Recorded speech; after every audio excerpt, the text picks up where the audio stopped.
Welcome to the Power of Now. Today we have a special guest, Casper, who is the manager of Vamachara Tattoos, and we're very blessed to have you on the show today. Thank you so much. Yeah, I'm really excited.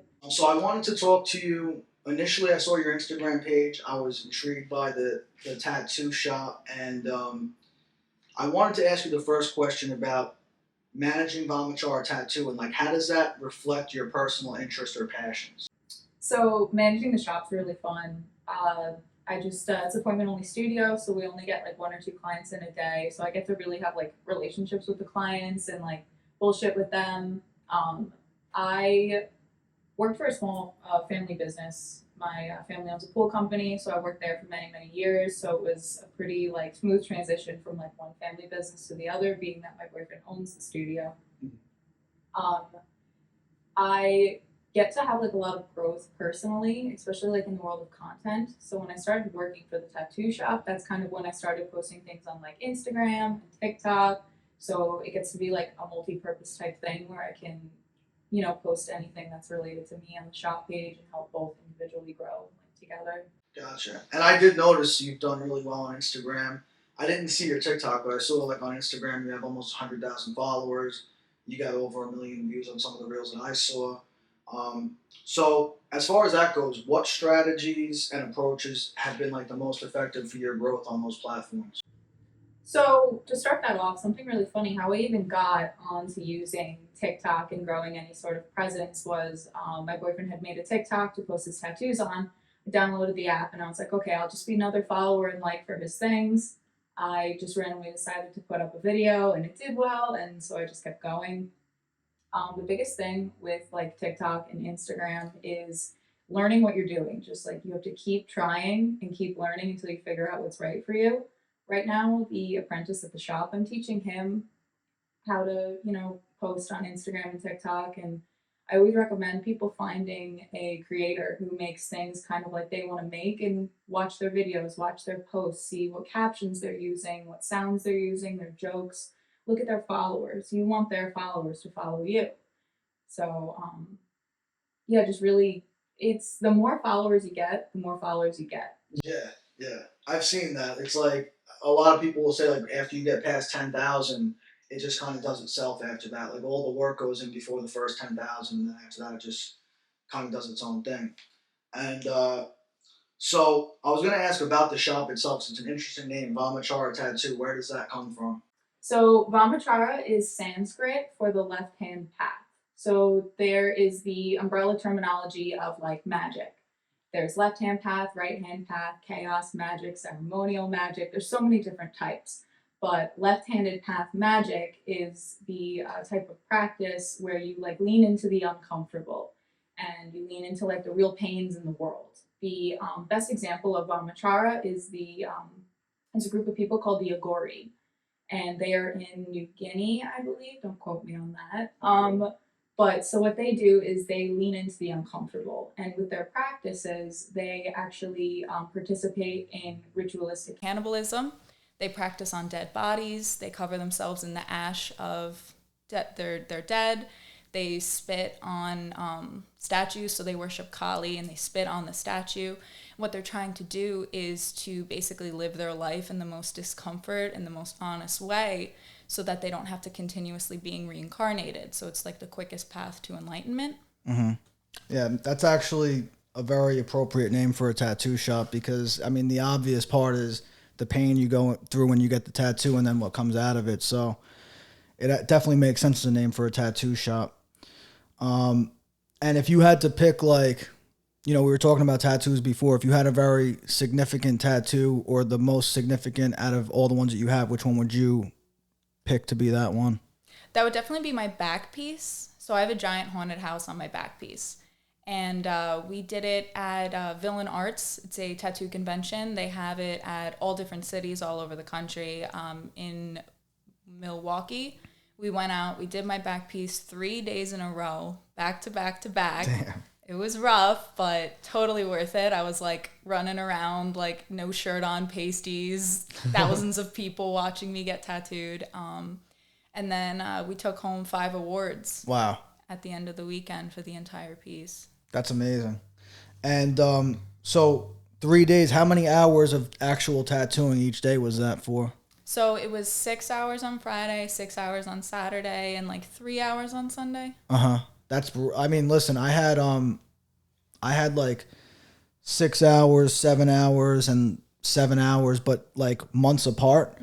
And like he wanted to do a back to back, and I was like, I don't think I could do a back to back. Like I'm gonna be fucking freaking out the second day, because like you think about it, he's gonna be leaning like on some of those spots that he just hit. That's got to be brutal. Honestly, the hardest part of getting tattooed back to back like that is when you're getting tattooed, your body kind of goes into fight or flight. It's pumping you up with all these chemicals to help get you through it. So after your first day, your body's completely depleted of those. And I actually literally like cried Friday and Saturday night because I was just so depressed because I had nothing left in me. So the pain was bad, but emotionally I was exhausted. Yeah, I could imagine, because like just in like the week after getting tattooed, like when it's a significant tattoo like that, it's just uncomfortable to do anything, for me at least. Like I remember like the last session I had, it was like all the inside of my arm over here, and like putting on a shirt, taking a shower, like doing anything, I was just like, fuck, this sucks. Like I can't wait for this to be over.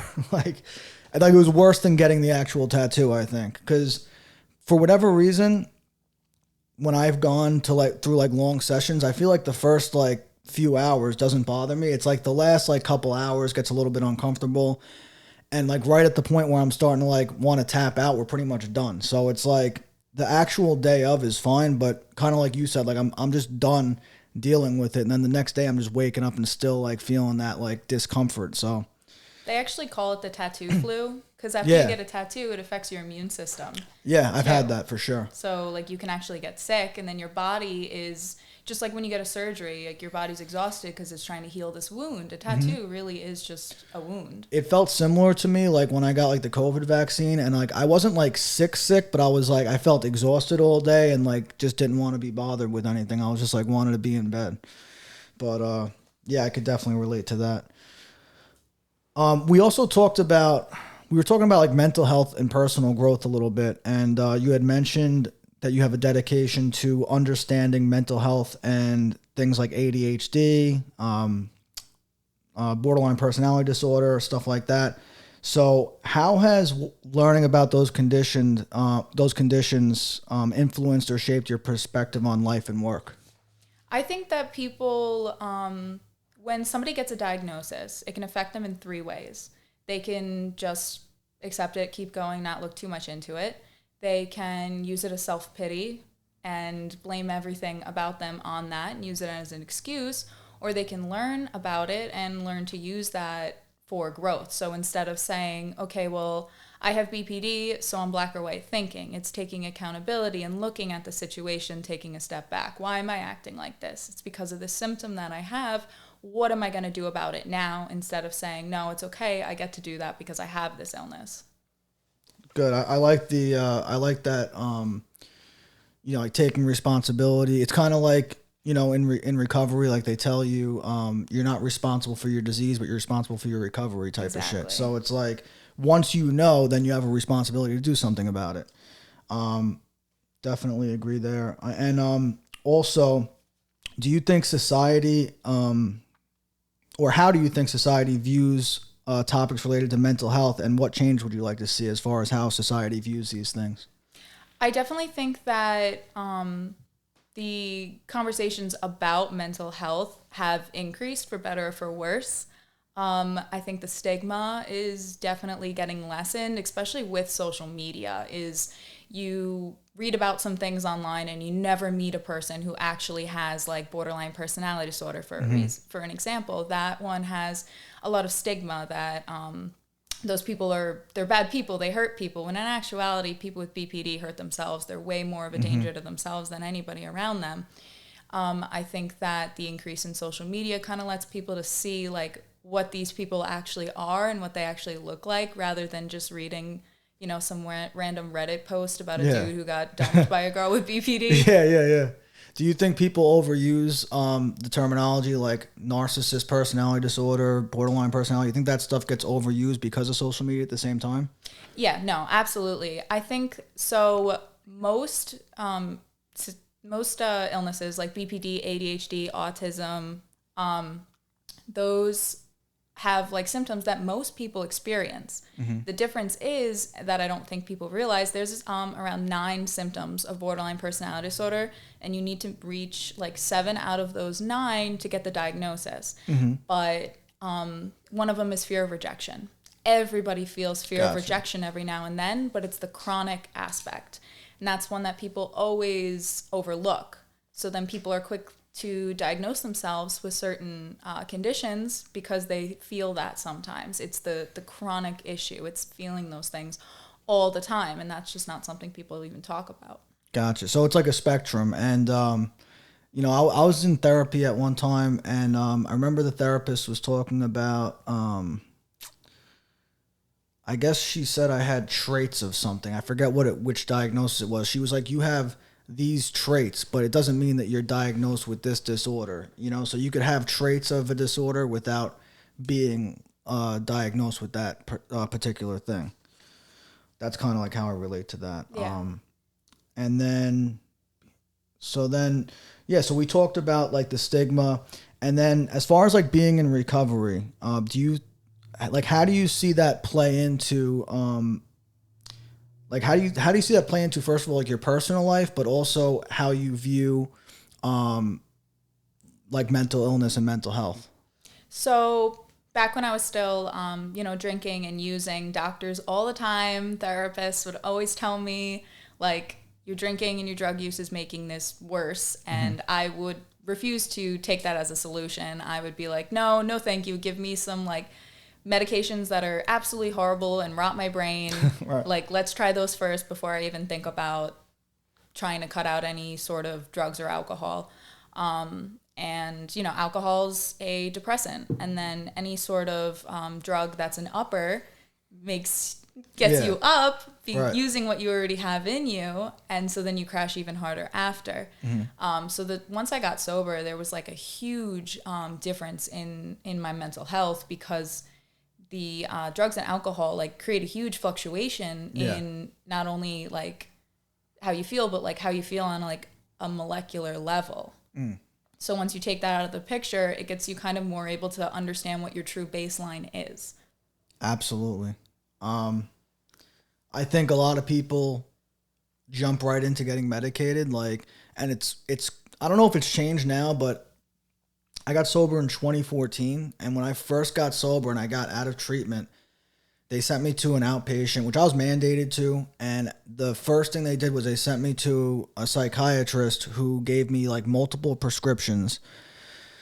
And I was 23 or 24 at the time. I guess I was 23. And even I had been using drugs for more than half my life. I didn't have any experience in mental health. I knew I was like, wait a second, I barely am sober right now, and they're trying to put more drugs in me. I'm like, maybe I should wait and see what happens for a little bit first. And I'm glad I did, because me personally, I ended up readjusting pretty well. I still have problems with anxiety and things like that, but I have it on a level where I'm able to pretty much manage it, and I'm able to have certain coping mechanisms, and I've done certain things to work on it so that I feel like I didn't need the medication. Whereas there's people out there that really do need medication.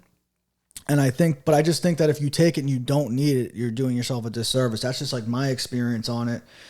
I feel like if I was medicated, that I probably would have just stayed on these medications and not really ever figured out how I naturally just feel on my own. So I definitely know what you mean with that too. We also talked about, so you've done another podcast before that was related to horror movies, right? Yeah, I was on a horror movie talk. Okay. They just do podcasts where they review movies, talk about little Easter eggs and stuff in it. So I had watched a film, Creep. I don't know if you've seen that one. Holy shit! Me and my girlfriend, that's one of our favorite horror movies to watch and to talk about. But yeah, we've seen it 3 or 4 times actually. Yeah, so we watched the film and then we sat down and just kind of spoke about the film. Yeah, so the reason why I say it's one of our favorites, that's a movie we were probably laughing more than anything throughout the whole movie, because yes. it was it's one of those movies where it's like, I guess the word's campy, but like, I love that kind of shit. Like, we'll watch movies that are like super low budget all the time, just to like, we'll just like scroll on Amazon. And if it looks weird, we're like, let's just watch this and like, you know, just laugh at it pretty much. But like, but it's a perfect movie for that. And like, it's weird that you brought that one up. We were just talking about watching it again. What now? When you gave your review on that, what was your basic like? So did you guys like pick apart like the whole movie? They talked about like, like the synopsis of the movie, and then we rate the movie and talk about why we rated the way we did. What was your rating? Do you remember? I wasn't the biggest fan of that film. Right. But I had tried to watch it twice before, and so then the only time that I actually watched it to completion was for this. Was for the podcast. And when they asked me to do the podcast, I was so excited. And then they told me it was Creep, and I was like, fuck. Yeah, listen, like, so you have to like bad movies to like that movie. Like, I don't know if you're into that type of shit, but like, I seek out horrible movies to watch. And that was one of the ones that was like, we laugh about it all the time. Like, we'll text each other like parts of that movie just to like, when he comes out with the fucking wolf mask and like, yeah, Fluffy. Yeah, Fluffy. Like, it's just such a, and like the whole time it's like, you kind of know what's going to happen. It's like, there's not much suspense built up there, but in the world of like funny, stupid horror films, I really like shitty 80s bad horror films. Like the original Evil Dead? Yes, yeah. And like Killer Clowns from Outer Space.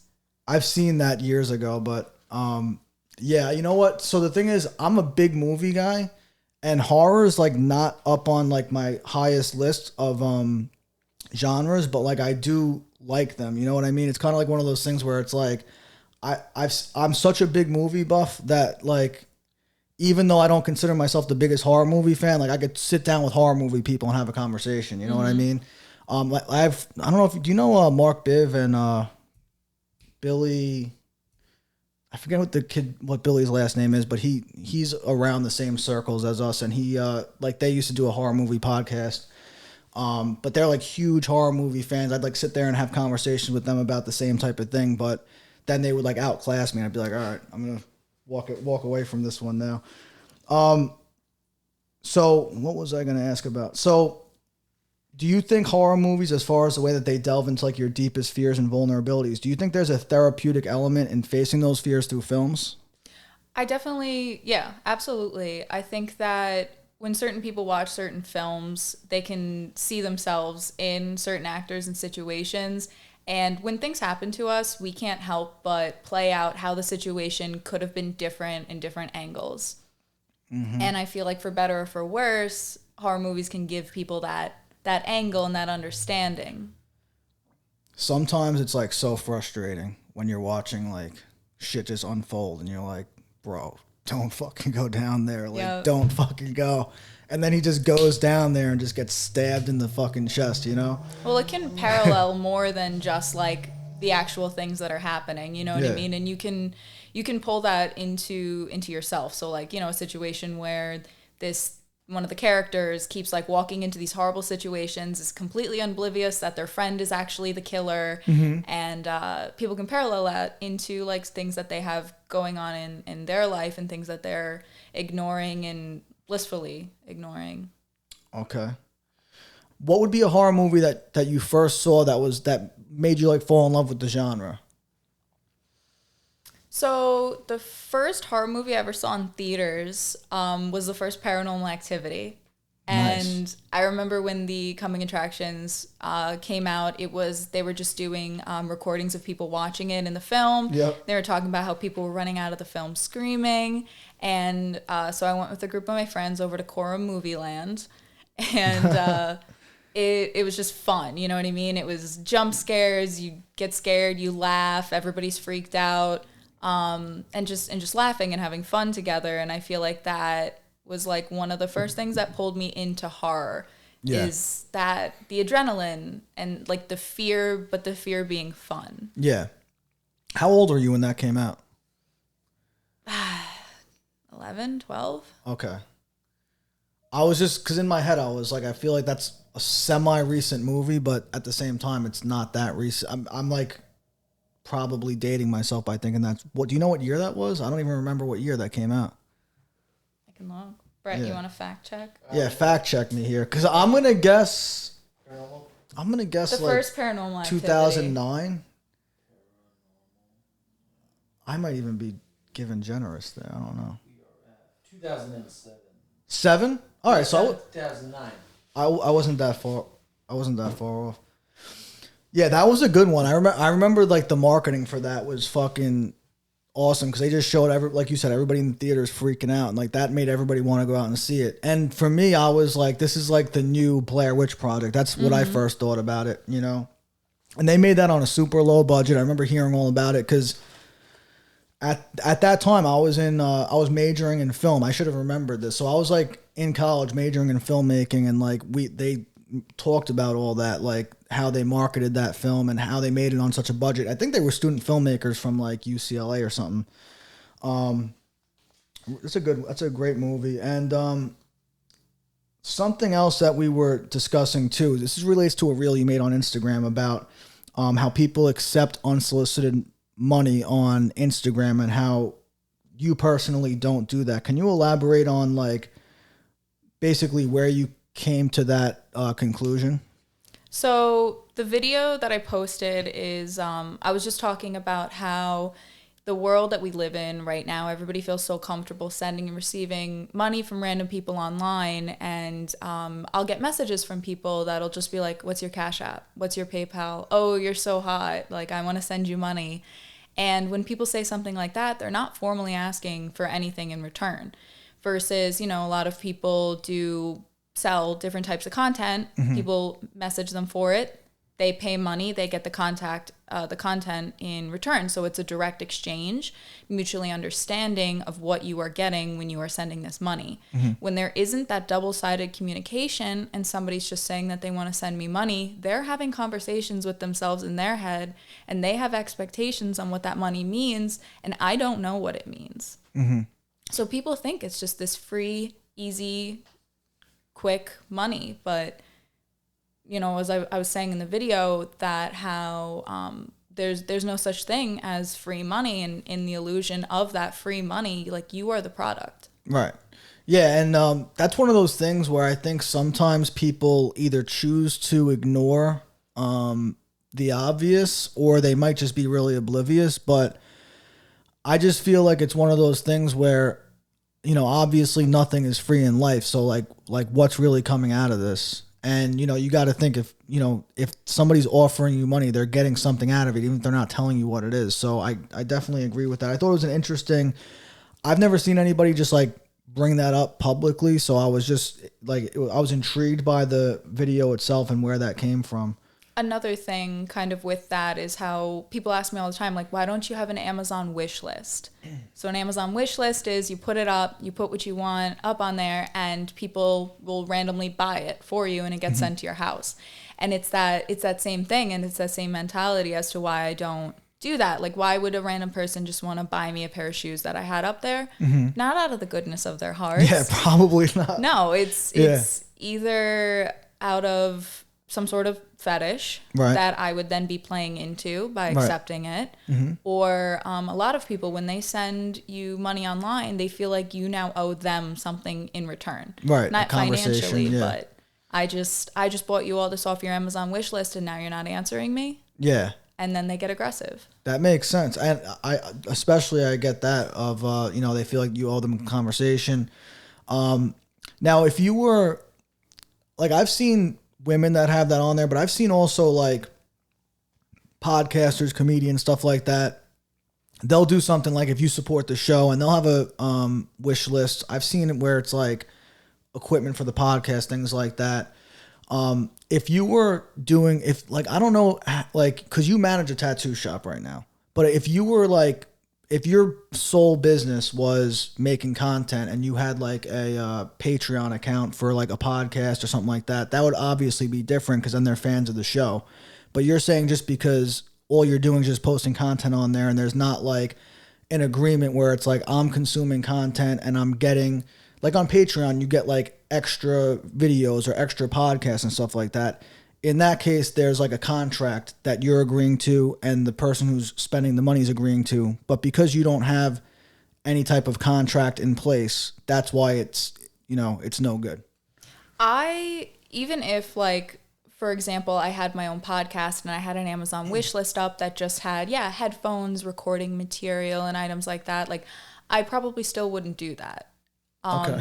Being a woman, once again, like you just like don't know what people's intentions are, and most of them could be pure, but you get one person with a bad intention and they get angry and people get doxxed. You know what I mean? People get their addresses posted online. They get their families contacted. They get, a lot of really bad stuff can happen. And so just being a woman, it tends to be a more tricky situation. Yeah, I didn't even consider like those possibilities. I was thinking it was just, a lot of it is just what you feel comfortable with, but then there's also that extra element of like people could be vindictive about it. So yeah, I really didn't even consider that.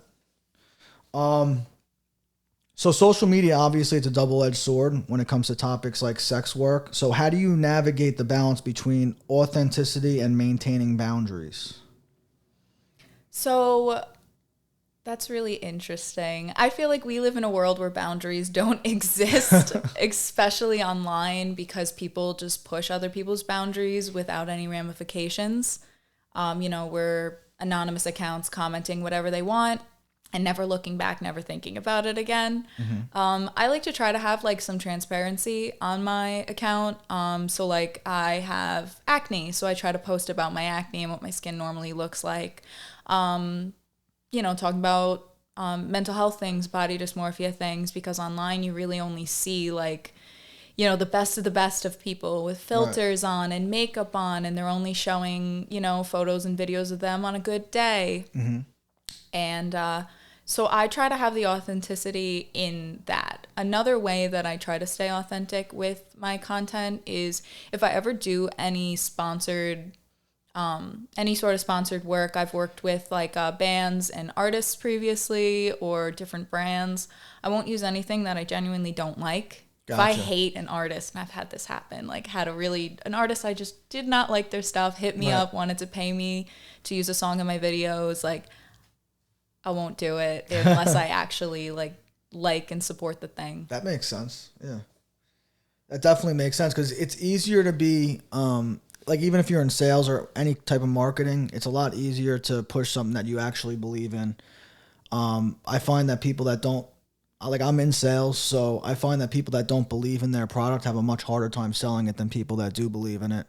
And it's the same thing if you're actually, like, if you were giving a testimonial for something on social media, if you don't actually like the product, it's a lot more difficult. People give testimonials for things all the time that they're not even sponsored by. I do it all the time. Like, I'll post food that I love just because I like it, like not because the restaurant's paying me to post it. So, I'd feel the same way. Like, and I would also be embarrassed if like a restaurant was like, yo, can you give us a good review? And then I put that shit on my page and somebody goes there and has a bad experience because I told them to. Like that, like my name is more important than whatever they're going to pay me to promote it. So I definitely get that too. Another thing you also mentioned too was, you said that you've discussed the negatives of sex work without shaming it.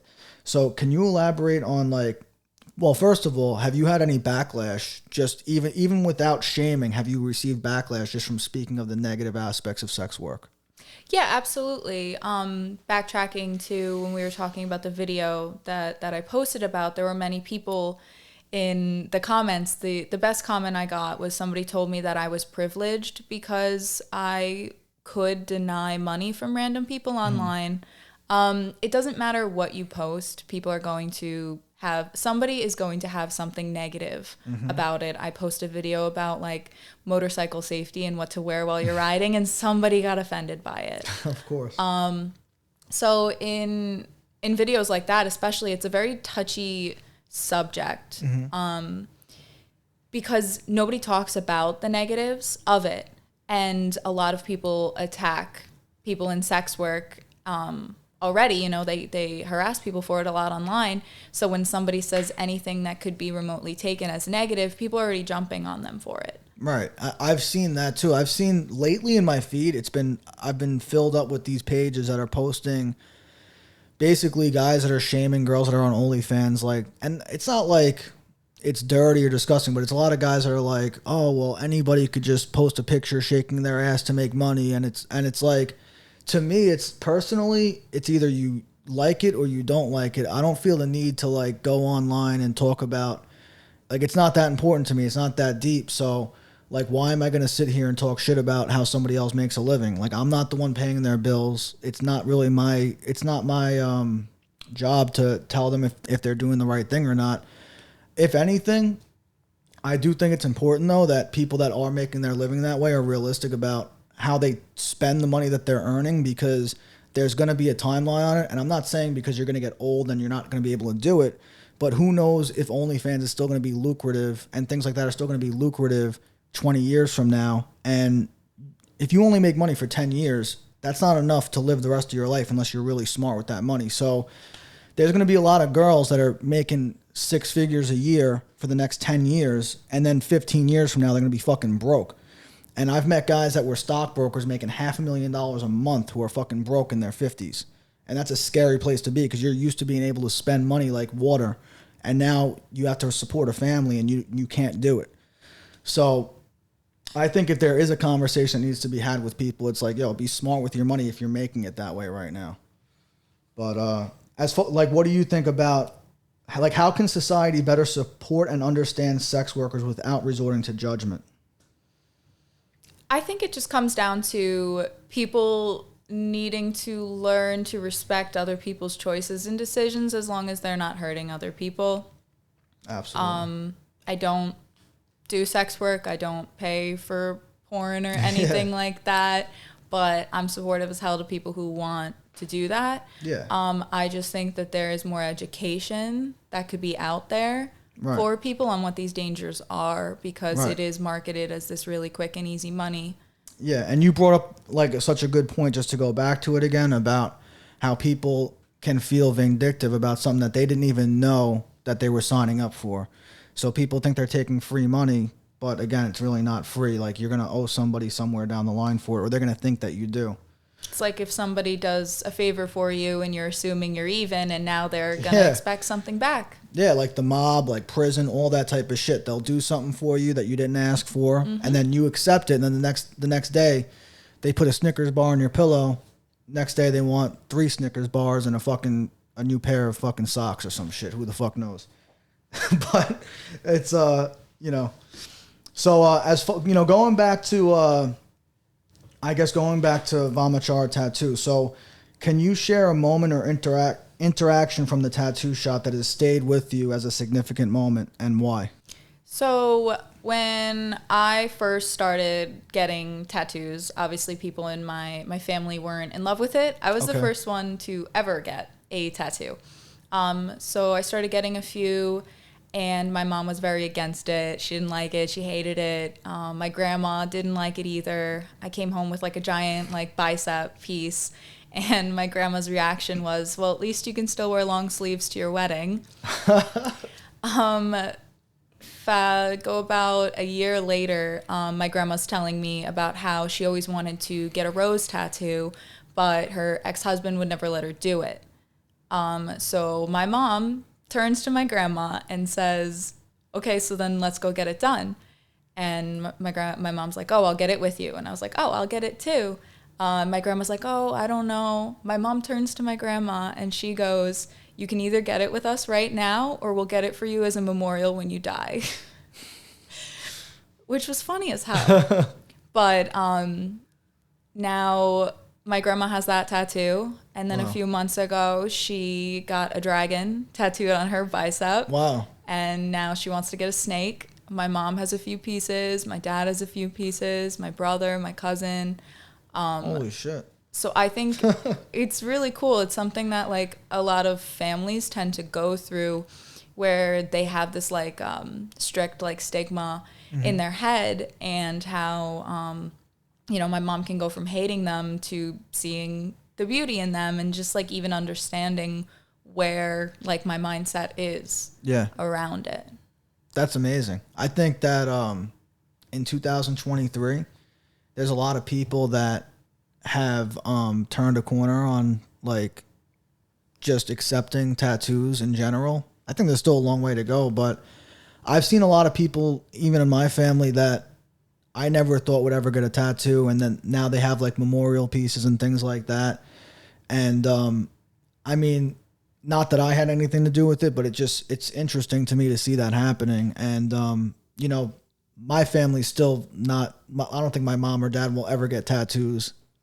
They were both very against when I started getting tattoos, also. But I don't know. Like for me, it was something I always wanted, and it wasn't about like being rebellious or anything like that. Like I just thought that they looked cool, and like I wanted one myself. And so like when I started getting tattoos done, like they did kind of mean something to me always. Like what kind of meaning did you get? Like you said your first tattoo was what, like a bicep piece?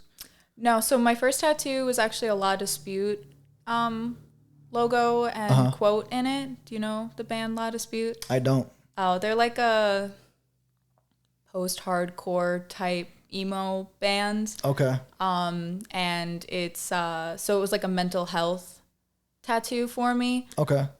Some of my tattoos have deep meaning, and some of them are just cool. Yeah. And some of them I could like try and ascribe some meaning and narrative to. So like, you know, I have a giant haunted house on my back. I've worked at haunted houses for years. Yeah. You know, so it's just like Halloween as a whole and the scene as a whole is just a really big thing for me. And it's just a big aspect of who I am. Gotcha. Yeah, I mean, you know, I feel like sometimes people are always like, oh, what does that tattoo mean? What does that tattoo mean? Sometimes it just looks cool. Like the dice on my hand, it just looks cool. My girlfriend has the same one, but we didn't like have, everybody's like, oh, do you guys like to gamble? And it's like, no, like we just thought the dice looked cool. Like it wasn't that big of a deal. But, you know, like this, I have this whole Harry Potter sleeve going on, and people always ask me about the Harry Potter sleeve. Why do you have a Harry Potter sleeve? But my whole thing with that was actually had to do with kind of getting sober, believe it or not, because when I was like a kid, my grandmother got me like these Harry Potter books, and I didn't think anything of it. It was like the first books that I actually read and I liked. And then like I started getting high, and the books kept coming out. I kept reading them, and I didn't tell any of my friends that I was reading these fucking Harry Potter books when I was like doing coke and shit, and like coming home and like reading fucking Harry Potter books till I ran out of them. And then like I literally forgot about it, and like I did drugs for all these years, kept getting high, doing stupid shit, getting arrested, this and that. And then I got clean. And when I got clean, I don't know what it was about it, but I think it was like my first sponsor was like, we were talking about preferential choice, and like how people have their own, people have the right to like what they like. And, you know, you might not know what you like right now until you spend some time being clean and just like experience life, and you're going to figure out shit that you like and shit that you don't like. So fast forward, I went down to Universal with my sister and her kid and her son at the time, my nephew. And we go into Universal, and they have this whole Harry Potter thing. And I was like, yo, I'm like, this shit's fucking cool. And I started collecting all these fucking like Harry Potter artifacts all over the park. And I'm fucking displaying them all over my apartment and shit. And I'm like, yo, this shit is pretty fucking cool. And I had been on the waiting list to get a tattoo done by Poe for a while. Like I had like put my name on the waiting list. Didn't even know what I wanted to get. I just wanted to get him to tattoo me. I was actually going to go in there and be like, bro, just like do whatever you want with my arm. I just want you to work on my arm. By the time he fucking called me, I was like, yo, can you do like a sleeve of like all the characters from the Harry Potter movie? And he was like, yeah, like fucking let's do it.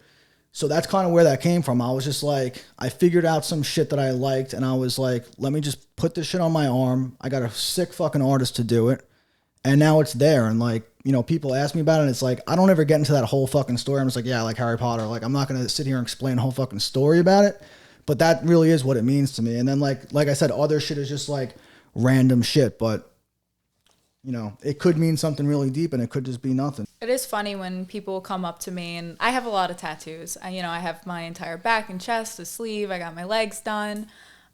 People come up to me and be like, oh, what do your tattoos mean? It's like, we're in Stop and Shop at like 2 p.m. on a Tuesday. Do you really want to sit here for an hour and talk about it? Yeah, at least. I was going through TSA, and they pulled me aside to like pat me down or whatever. So I'm standing there with my hands up. This woman's, patting me down. She goes, "Oh, what do your tattoos mean?" Finishes patting me down and I walk away. I'm like, how long did she? Yeah, you want me to miss my flight? Yeah, right? Yeah, that's funny. All right. As far as so is there anything coming up for like Vamachara Tattoo? Do you guys have any exciting projects, collaborations, events, or anything that you'd want to announce? I also wanted to backtrack. Backtrack?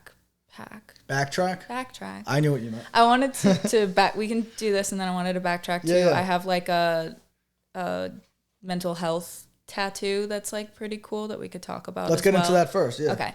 So right under my chin, under my throat, it says halfway down.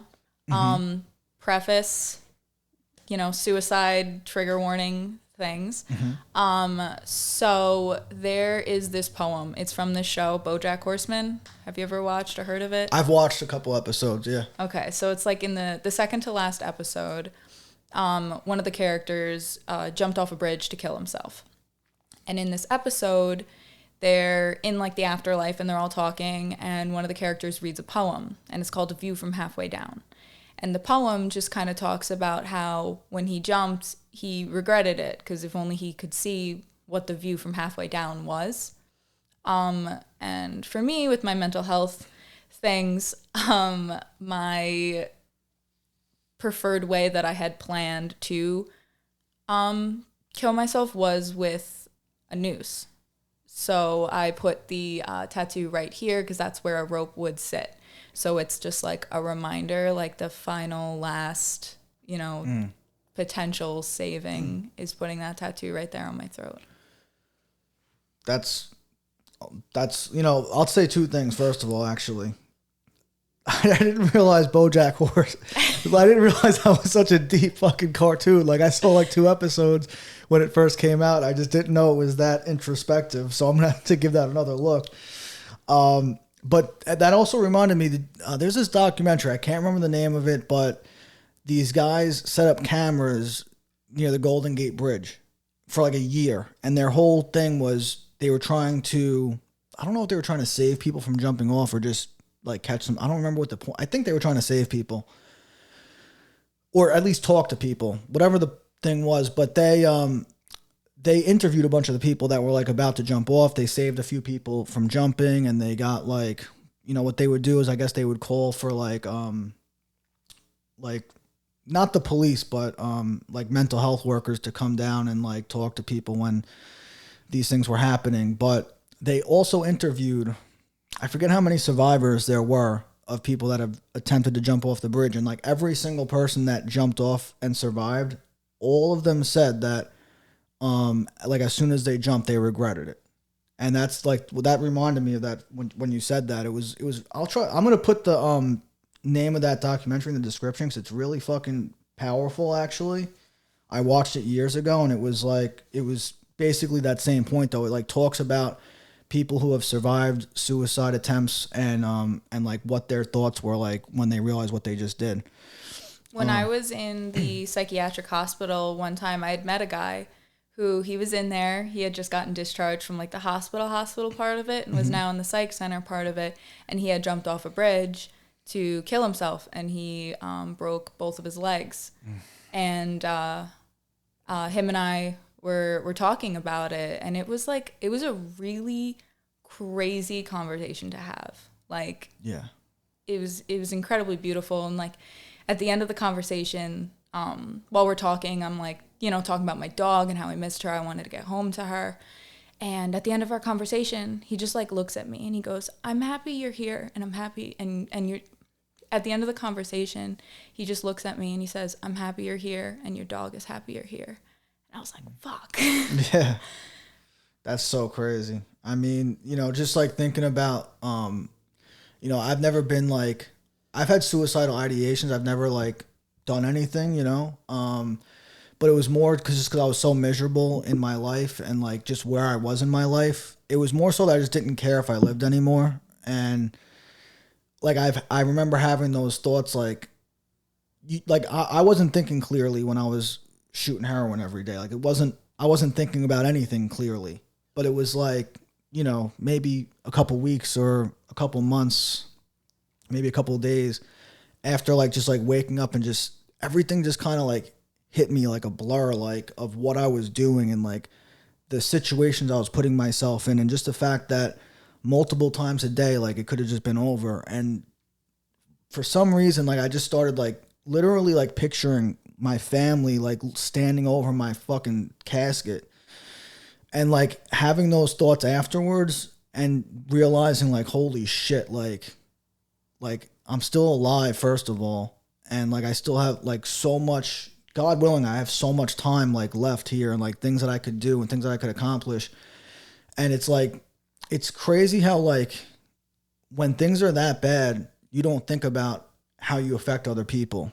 It's only when I was on the other side and I've had family members and people that I love who are getting high and using drugs, and I'm worried about them, that I could see it from the other perspective. And it was like a blessing and a curse that I was clean out, because I was able to help people or at least be an example to people that I cared about. But it was just like, it was very painful because now I could see how my mom felt every day when she didn't know where the fuck I was, or when she knew that I was getting high and she couldn't get me to stop. She couldn't get through to me. Because when I care about somebody and I can't get through to them, it's just like, it's frustrating, it's scary, it's like, it's all these emotions that we have to go through, and we really, we're powerless over it. So it's a interesting perspective when, like, have you witnessed that from the other side? Like, have you, since you've gotten sober, like, is there people in your life that you've seen like struggling, going in and out of recovery? Yeah, absolutely.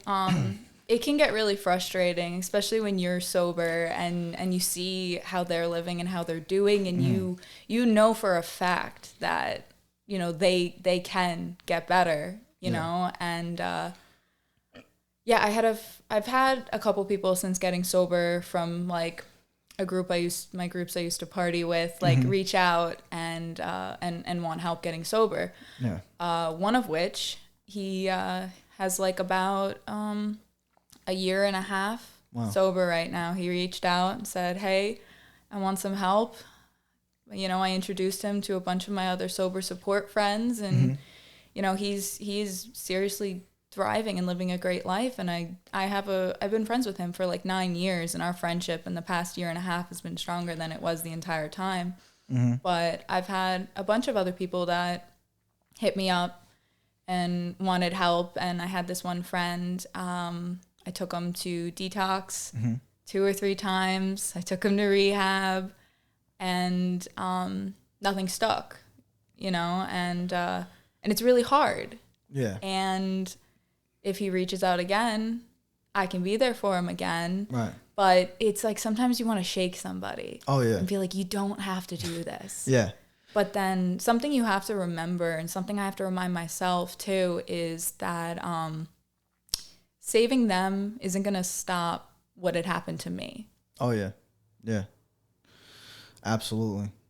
And, that's an amazing feeling, though, when you have somebody that you've been able to introduce to people, and you see them understand there is a better way to live. And then on the other hand, it's like the opposite is, like I had a friend who, I guess, I don't know how much time I had been sober for, but it was a kid that I hadn't seen in years. And one day he just hits me up on Facebook and he's like, "Hey dude, I moved to Oregon and I've been sober for 6 months, and I just wanted to tell you that like I saw you get sober from a distance, and like people were talking about how good you were doing, and you kind of like gave me like the inspiration I needed, or like at least showed me it was possible." Because I guess what he said is like I was the first person that he knew that got high the way that we got high, that actually like got sober for a long period of time, and he believed it was possible. So like that was like just an amazing message to get. And then on the opposite hand, like I had a friend who I met in recovery. We both had like 18 months. No, we both had like probably 6 months when we started like going to meetings together, hanging out. And then he probably around like the 18-month mark, he just like stopped coming to meetings, started getting high. And for the last like 7.5 years, 8 years, however long it's been, he's just been like out using, and like he'll come back for like 3 months and then he'll like go back out. And it's like, not only is it fucking frustrating, sad, but it's like it's scary too, because like that shows you like just how like any of us, anybody who's like in recovery, you know, we're all only an arm's length away from getting high. Everybody, that's like a cliche that you hear in meetings, but it's so fucking true. I've seen people that had 20 years go out. I've seen people that had 6 months go out just as easily. It doesn't matter how much time you have. It's about like it's about what you're doing and how you're living your life, really. And but it's scary. Like I said, like seeing this kid that I've known for 8 years, and he had everything that I had. There was no reason why. Like his life was fucking great. He had the world, you know, by the balls pretty much. And he just decided he was going to get high one day, and 8 years of misery, arrests, hospitalizations, fucking more rehabs. And I can't tell you how many times I've, gone out to Brookhaven at 2:00 in the morning to pick him up and bring him to a detox somewhere. And, there's just nothing that we can do though, you know, but, as far as, I don't even remember what the question was we were going to get back to. We went on, it was about Vamachara Tattoo. Before we wrapped up, I wanted to make sure that, first of all, I'm going to put all your social media in the description so anybody could check out your Instagram page. I'll put the shop's Instagram page. I'm going to do all that.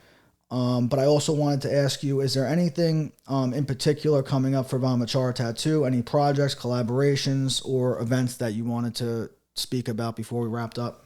So we actually have 2 events that are going on in October. So every single Friday the 13th, we do $13 custom sigil tattoos. First come, first serve. And then on the Saturday before Halloween, so this year it's going to be Saturday, October 28th, we have $100 custom flash tattoos. What's really cool about the Friday the 13th event we do is a lot of the times the tattoo events don't do it for $13 anymore, just because everything costs so much. Yeah. You know, we still do them for $13. They're custom drawn on you, and they're sigils, so they're these magical symbols. So you'll sit down with Patrick, you'll talk to him about what you want to kind of manifest through this. If it's, he's done ones for my friends that's like on recovery or mental health. He draws this really custom sigil for you and does that on you. So that event is really, really special. For both of the events, we always have vendors outside. So they're both a lot of fun.